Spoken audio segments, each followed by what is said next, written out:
আপনি কি জানেন গঙ্গা নদীর জল ভাগাভাগি নিয়ে এক ঐতিহাসিক চুক্তি স্বাক্ষরিত হয়েছে ভারত ও বাংলাদেশের মধ্যে? সালটা ছিল 1996। 1996 সালের 12ই ডিসেম্বর ভারতের তৎকালীন প্রধানমন্ত্রী এইচ.ডি. দেবেগৌড়া এবং বাংলাদেশের প্রধানমন্ত্রী শেখ হাসিনার সঙ্গেই কিন্তু এই জল বন্টন চুক্তি স্বাক্ষরিত হয়। তো এই অনুযায়ী ঠিক করা হয় যে শুষ্ক মৌসুমে গঙ্গার জল দুই দেশের মধ্যে নির্দিষ্ট অনুপাতে ভাগ করে ব্যবহার করা হবে। যদি প্রবাহ ৭৫,০০০ কিউসেকের বেশি হয় তাহলে সমান ভাগে ভাগ করা হবে। এছাড়াও কিন্তু বলা হয় যে বাংলাদেশকে ভারত ৩৫,০০০ কিউসেক জল প্রতি বছর দেবে। তো এই চুক্তির ফলে বাংলাদেশে দক্ষিণ পশ্চিম অঞ্চলের কৃষি ও পরিবেশের ওপর ইতিবাচক পরিবর্তন আসে, নদী চলাচল সহজ হয়।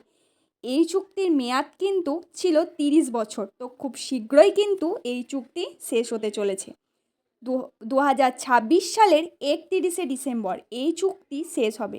তো এই গঙ্গা জল বন্টন চুক্তি শুধু কিন্তু জল বন্টন চুক্তি নয়, দুই দেশের পারস্পরিক বোঝাপড়ারও এক বড় দৃষ্টান্ত। তো দেখা যাক ভারত ও বাংলাদেশ এই চুক্তি নিয়ে পরবর্তী পদক্ষেপ কী নেয়। তো ভিডিওটা যদি আপনাদের ভালো লেগে থাকে তো অবশ্যই একটা লাইক এবং চ্যানেলটি সাবস্ক্রাইব করতে একদমই ভুলবেন না। আপনি কি এই চুক্তি সম্পর্কে কোনো কিছু জানেন? তো জেনে থাকলে অবশ্যই আমাকে কমেন্টের মাধ্যমে জানাবেন।